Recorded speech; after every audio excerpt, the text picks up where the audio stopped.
Hello everyone, thanks for coming back to my channel. This is Vrishali. Welcome you all.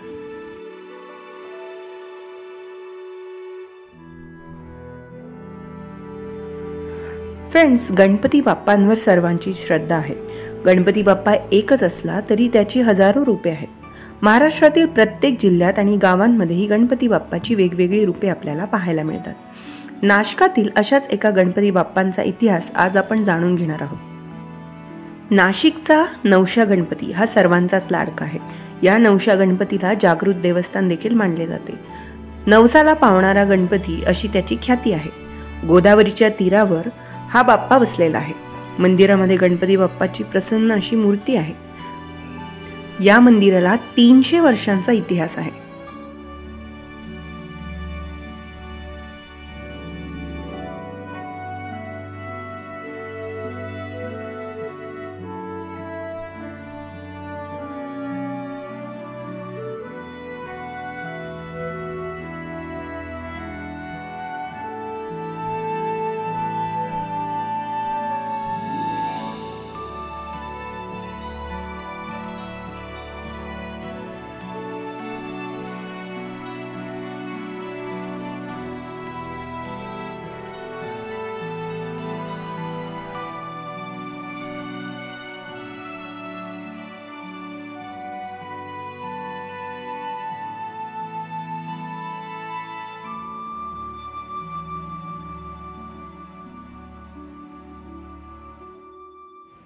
पेशवेकालीन ऐतिहासिक Shri nausea Ganpati देवस्थान असे देखील याचे नाव आहे. हे मंदिर आनंदवली येथील अत्यंत जागृत देवस्थान आहे. श्री नवशा गणपती नवसाला पावतो असा अनुभव हजारो लाखो भाविकांना आलेला आहे. या मंदिराला 300 ते 400 वर्षांचा इतिहास आहे. इसवी सन 1774 मध्ये फाल्गुन महिन्यात राघोबा दादा व त्यांची पत्नी आनंदीबाई यांनी या मंदिराची स्थापना केली.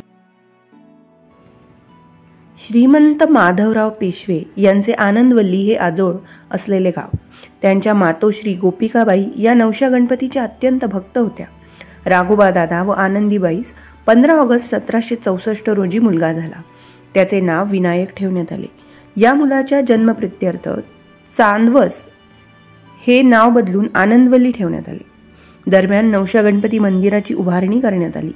गोदावरीच्या तीरी पूर्वाभिमुख असलेल्या या मंदिरात प्रसन्न अशी श्री गणेश मूर्ती आकर्षक आहे. या गणेशाला 4 हात असून त्यात पाश, मोदक, फूल व आशीर्वाद देतात. प्रत्येक हातात कडे आहेत. मूळ मूर्तीच्या डोक्यावर मुकुट आहे. राघोबा दादांनी आनंदवल्लीस मोठा राजवाडा बांधला. या राजवाड्याच्या पश्चिमेस उभे राहिल्यानंतर श्री नवशा गणपतीचे दर्शन होत असे.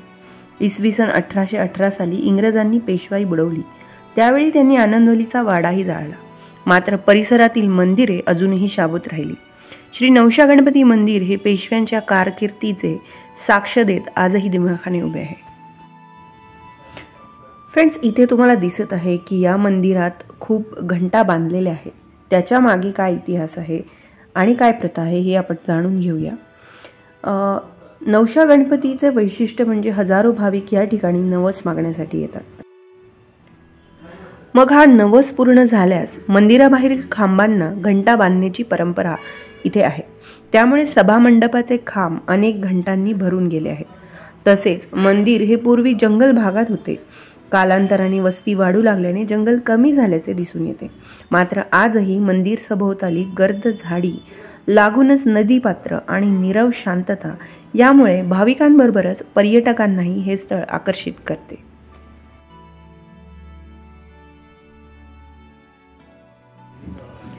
तर असे हे आध्यात्मिक अनुभूती देणारे आणि सोबतच नैसर्गिक शांतता आणि सुंदर असा अनुभव तुम्हाला इथे आल्यानंतर मिळेल असे हे ठिकाण नाशिकमधील नवशा गणपती देवस्थान.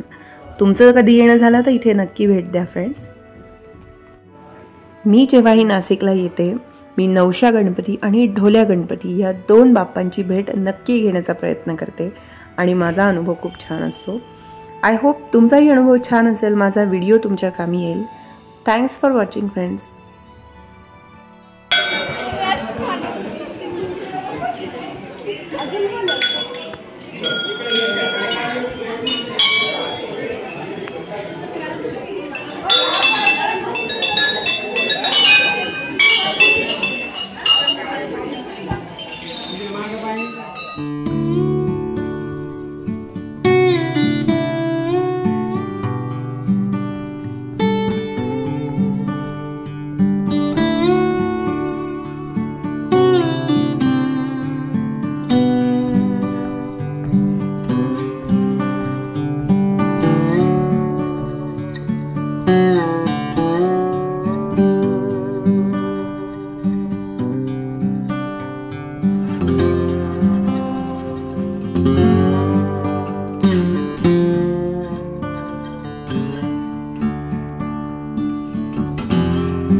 आहे.